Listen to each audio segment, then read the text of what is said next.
Bonjour à toutes, bonjour à tous, c'est Raph. Nous sommes le 23 avril 2022. Bienvenue sur votre vidéo du Dow Jones, donc la seconde vidéo de ce week-end. Il y a la vidéo du DAX est déjà en ligne. J'espère que vous allez tous bien, que vous passez un excellent week-end. On va regarder donc dans un premier temps ce qu'a fait le Dow Jones cette semaine. Qu'est-ce qui s'est passé? On a eu des beaux mouvements, hein. On a eu des beaux mouvements, un gros retracement en fin de semaine. Et puis on va voir ce qu'on peut faire évidemment pour la semaine prochaine. Donc, on a ouvert lundi, donc on a coté hein, sur le Dow Jones lundi. Alors on n'a pas fait grand-chose hein, parce que lundi de Pâques oblige, il n'y avait pas beaucoup de volume, mais bon, il y avait quand même en intraday quelques points à faire, même si moi j'ai pas du tout tradé lundi, hein, ni le reste de la semaine d'ailleurs. Alors, on a ouvert ici sur cette bougie-là, d'accord, on était sur notre zone 2, hein, vous vous rappelez, comme sur le DAX, hein, c'était la zone 2 également, et puis cette zone 2, elle tient, hein, on a quand même ici, on a des beaux rejets, hein, d'accord, on a des beaux rejets, on a une bougie mère ici, hein, d'accord, hop, je la dessiner, tac. Moi, je vous invite vraiment à regarder, je sais que je me répète, mais à regarder ces bougies mères, hein, parce que c'est vraiment des setups qui sont, alors plus l'UT est grande, plus le setup est fiable, évidemment, mais ça fonctionne vraiment sur tous les time frames. Regardez un peu, observez un peu, donc bougie mère, d'accord, hop, on casse par le haut et ça part, ok. Ensuite, on est dans une tendance haussière, d'accord, hop, bougie mère, hein, plus risqué celle-là, hein, plus risqué parce qu'on était sur notre zone intermédiaire ici qui avait réagi une fois, deux fois, d'accord. Mais toujours est-il que bougie mère cassure par le haut et on part à la hausse, d'accord. Il y en avait encore une ici, alors celle-là plus compliquée, hein, soit BE, soit stop, hein, parce que voilà, c'était compliqué d'aller. Alors, moi j'aurais voulu, vous avez vu, je me suis mis une alarme là, 35 101, elle est toujours là d'ailleurs, 501, pardon, elle est toujours là, mais on l'a pas atteint. Moi j'attendais ici qu'on ait un signal baissier sur ma zone 1, hein, d'accord, qu'on avait défini déjà il y a plusieurs semaines maintenant. Ça n'a pas été le cas, donc on peut supprimer tout ça, et puis c'est reparti à la baisse, et bien avant ça. Alors, hop. Alors on va pas refaire, on va pas répéter à chaque fois l'inflation, le contexte géopolitique, vous le savez, hein, vous le savez. Donc voilà, quelques news et ça suffit euh, pour faire en sorte que les gros prennent leurs bénéfices et puis qu'on retrace assez violemment quand même, hein, d'accord, c'est des belles bougies de baisse, hein, des bougies 4 heures, une, 2, 3, 4, ces 5 bougies-là, vraiment, voilà, hein, on a perdu, je crois, depuis jeudi, depuis l'open de jeudi, on a perdu, voilà, 1800 points quand même, plus de 5%, c'est beaucoup en 2 jours, hein, d'accord, en 2 séances, c'est quand même beaucoup. Donc, voilà, attention avec ce marché. Donc notre zone 2, eh bien, cette fois, elle s'est fait complètement enfoncer, hein. On l'avait testé à plusieurs reprises, et malgré le fait qu'on fasse un plus haut ici, vous avez vu, hein, malgré le fait qu'on ait fait ce plus haut là, eh bien, une news et boum, voilà, hein, d'accord. Donc difficile d'avoir ce genre de mouvement, en tout cas pour ma part, parce qu'ici, ça peut être un retest de la zone, hein, d'accord. Et même si on descend dans les petites UT, hein, je l'ai fait tout à l'heure, j'ai été voir un peu ce qui s'était passé. euh, c'est compliqué, hein, c'est compliqué d'avoir ce genre de mouvement, d'accord? En tout cas, sur les premières 4 heures sur la séance de jeudi, hein, et surtout de tenir le mouvement. Alors oui, effectivement, on peut faire des petits scalps baissiers quand on voit que c'est très baissier, mais de tenir le mouvement, en tout cas pour ma part, c'était compliqué parce qu'il n'y avait pas vraiment, moi en tout cas, dans mon analyse, j'avais pas vraiment de zone. Alors évidemment qu'on trouve toujours une zone, hein, parce que ça se retourne jamais n'importe où, ça je le dis et je le répète aussi, d'accord, mais voilà, il y avait, ces précédents hauts ici, mais on n'est pas venu les chercher tout à fait, d'accord, puis après sur les autres UT, il y avait certainement quelque chose, mais voilà. C'était une zone, que moi je n'avais pas, hein, tout simplement. Je pensais vraiment qu'on allait venir rechercher cette zone. Voilà, et puis maintenant, bon, bah, on a cassé tous ces plus bas, hein. D'accord? Donc on a cassé la zone 2, on a cassé tous ses plus bas. Donc on va voir tout à l'heure ce qu'on va faire avec nos zones et puis ce qui pourrait éventuellement se passer la semaine prochaine. Allez, on va lancer un petit coup d'œil en hebdomadaire. Alors semaine baissière, hein, sans surprise. Ok, donc on est venu chasser la liquidité qu'il y avait ici dessus, hein, pour les gens qui étaient dans le bon sens ou alors les gens qui s'étaient dit ben, je veux me mettre dans le flux. Ok, donc je mets un ordre auto si on casse cette mèche là et puis on ira voir plus haut, on ira chercher le haut de cette bougie mensuelle. Eh bien non, on n'est pas allé chercher le haut de cette bougie mensuelle, on a retracé avant, d'accord. puis, bah, comme on a toujours besoin de liquidité pour partir dans un sens ou dans un autre, on est venu chercher la liquidité là où elle était. Maintenant, de la liquidité, bah, il y en a ici dessous, hein, donc on pourrait très bien retracer jusque-là, mais pas forcément, hein. On va voir qu'on a des petits niveaux quand même qui sont intéressants entre le niveau ici et le niveau là. Maintenant, on voit quand même, hein, qu'on clôture clairement en hebdomadaire en dessous du pivot mensuel. C'est la première fois du mois d'avril qu'on clôture hebdomadaire, qu'on a une clôture hebdomadaire, même en journalier, ça s'est pas passé, en dessous du pivot mensuel. D'accord, donc ça c'est quand même un signe, hein, en dessous du pivot mensuel, en dessous du pivot annuel. Alors ça, bon, ça s'est déjà passé cette année évidemment, mais on reclôture en dessous du pivot annuel et du pivot mensuel. Attention, hein, attention, on pourrait aller plus bas. D'accord, alors pourquoi pas retester, hein, pullbacker un des niveaux, voire même le haut ici, hein, du bloc de contrat pour aller chercher plus bas. On verra ça tout à l'heure. En journalier, hop, voilà. Donc en journalier, on a ouvert lundi, un 18 avril, c'était cette bougie ici, d'accord, bougie d'hésitation. Et puis on voit que bien on a la moyenne de 100 journalière, hein, qui tient, d'accord, qui tient. On a retracé un peu ce mouvement haussier. On est allé faire un plus haut et puis là, boum, d'accord, là, boum. Voilà. Alors ici, hein, d'accord, si on met ce bloc de contrat, voilà ce qu'on est venu chercher, hein, en journalier, d'accord. Après, ça commence à faire des zones qui sont importantes. D'accord? Ça commence à faire des zones qui sont importantes. Moi, j'ai l'habitude, alors oui, je regarde évidemment les zones sur toutes les UT, mais j'ai l'habitude de noter mes zones pour qu'elles soient le plus précises possible, déjà en 4 heures, hein, déjà en 4 heures. Et du coup, c'est pour ça que voilà, c'est le genre de mouvement que sans regret, je ne peux pas avoir parce que ma zone, elle était un peu plus affinée et puis du coup un peu plus haute pour histoire d'avoir un stop un peu plus correct. Voilà, donc on est venu chercher ce bloc de contrat ici qui nous avait permis de faire des plus bas, hein, d'accord, on avait déjà juste touché ici. Là, on refait des plus bas, d'accord. Donc attention, hein, on pourrait gentiment repartir une petite, pardon, hop, je vais supprimer ça. On pourrait repartir dans une petite tendance baissière, hein, en journalier. Ça serait pas fou et pas impossible.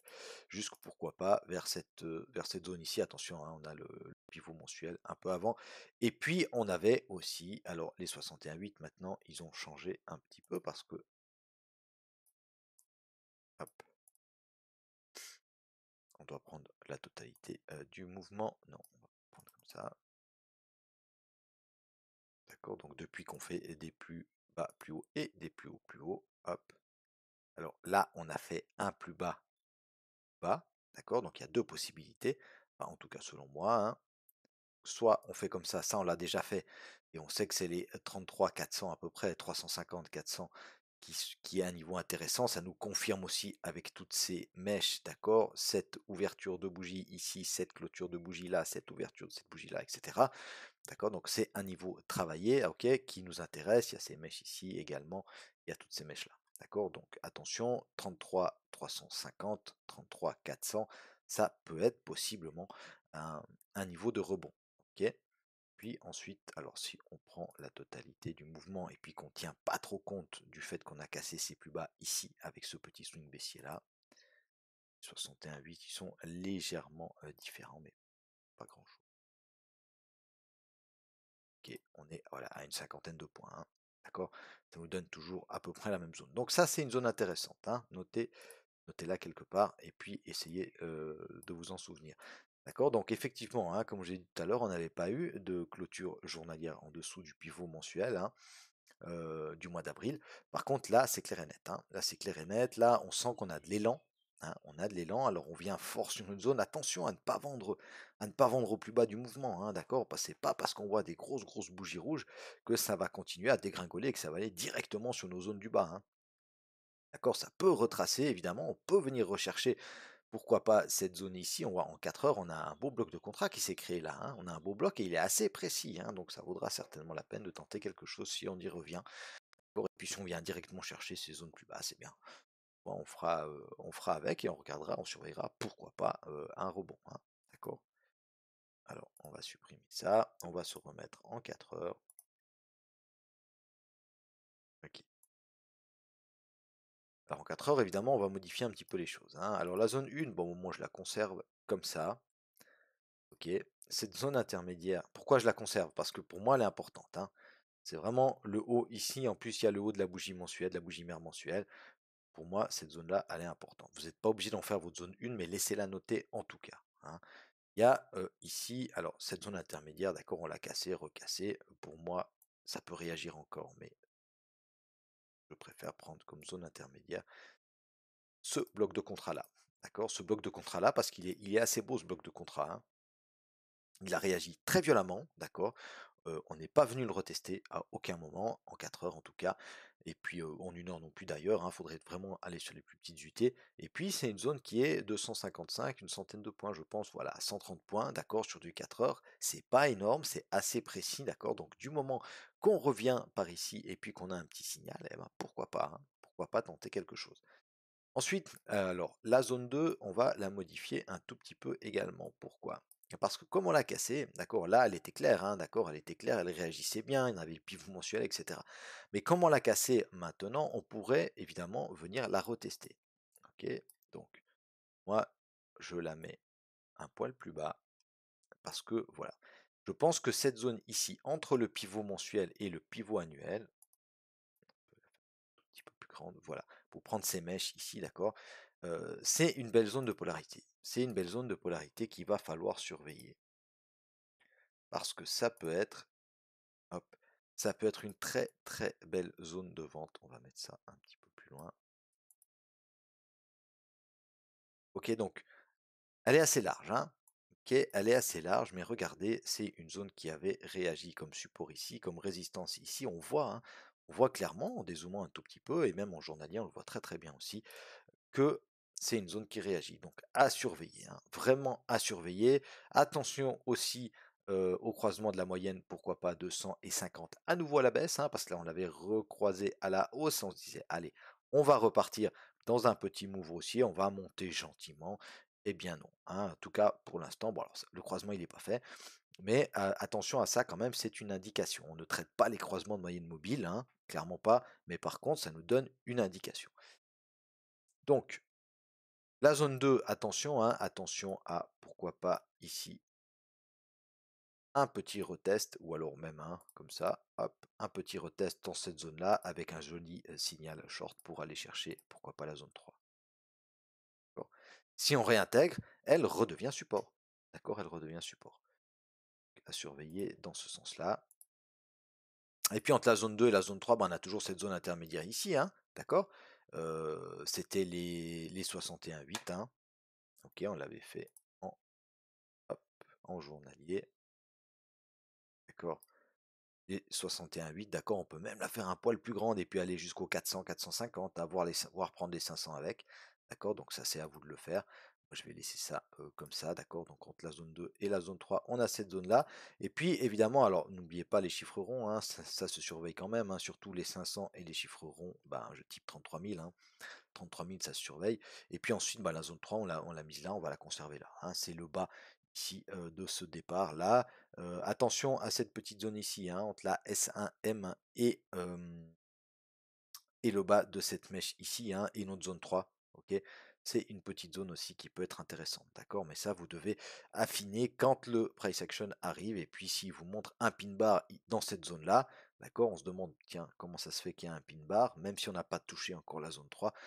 On regarde là, on a un beau bloc, hein. On a un beau bloc de contrat ici, d'accord, qui nous a permis de casser tous ces plus hauts là, d'accord, malgré ce retest ici, d'accord, mais on n'est jamais venu rechercher ce bloc là. Donc voilà, on est passé là, hop, on a tout cassé ça.